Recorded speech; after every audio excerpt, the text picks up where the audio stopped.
Hi అండి. Welcome back to my channel. ఈరోజు టమాటా పప్పు ఎలా చేయాలో చూద్దామండి. మొదటిగా ఒక గ్లాసు పప్పు తీసుకొని కుక్కర్ గిన్నెలో పోసానండి.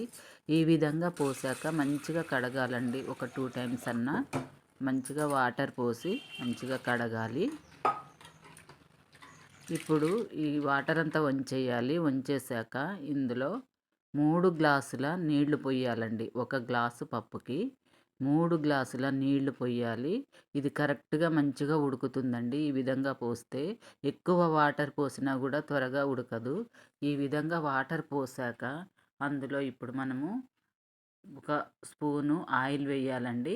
పప్పు మంచిగా ఉడకడానికి ఒక స్పూన్ ఆయిలు, ఒక స్పూన్ పసుపు, కారం ఎయ్యాలండి. ఒక 2 స్పూన్లు పప్పుకి కొంచెం కారం ఎక్కువగా ఉంటే బావుంటుంది. టమాటా పప్పు కాబట్టి ఈ విధంగా కారం వేయాలి. అలాగే ఒక స్పూను ధనియాల పొడి వేయాలండి. ఈ విధంగా 2 స్పూన్లు కారం ఏస్తేనే టేస్ట్‌కి బావుంటుందండి. ఒక స్పూను ధనియాల పొడి, ఒక నిమ్మకాయ సైజ్ అంత చింతపండండి. కడిగి నానబెట్టి అందులో వేశాను. ఇప్పుడు ఒక 5 టమాటాలు, 5 పచ్చిమిర్చి అండి. కట్ జేసి రెడీగా పెట్టాను. అవి గూడా ఇందులో వేసేస్తున్నాను. ఈ విధంగా అన్నీ వేయాలండి. వేసి ఇప్పుడు మనము కుక్కర్ మూత పెట్టాలి. కుక్కర్ మూత పెట్టాక స్టవ్ వెలిగించి స్టవ్ మీద పెట్టాలండి. ఒక 7 విజిల్స్ అండి. 7, 8 విజిల్స్ రావాలి. వచ్చాక చూడండి పప్పు చక్కగా ఉడికింది. టమాటా పప్పుకి ఈ విధంగా ఉడకాలండి. మరీ మెత్తగా పప్పు రుబ్బు పెట్టి మెత్తగా చేయకూడదు. టమాటా పప్పుకి ఇలా గంటెతో అంటే సరిపోతుంది. ఇప్పుడు అంతేనండి. ఒక స్పూన్ సాల్ట్ వేసి కలపాలండి ఇందులో.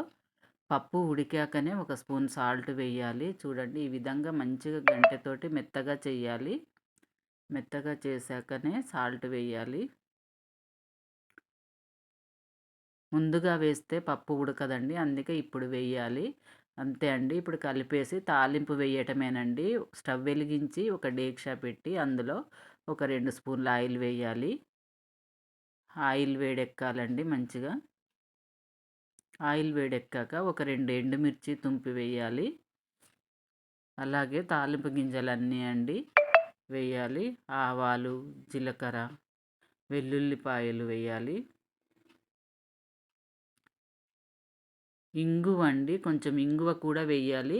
మీకు ఇష్టమైతే వేయండి. లేకపోతే స్కిప్ చేయండి. ఇంగువ కూడా కొంచెం వేయాలండి. పప్పు కాబట్టి డైజెషన్ మంచిగా ఉంటుంది.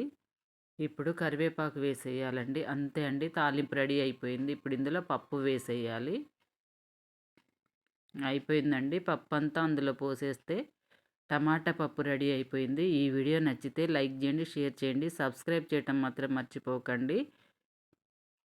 కామెంట్ మాత్రం చేయటం మర్చిపోకండి. Thank you for watching.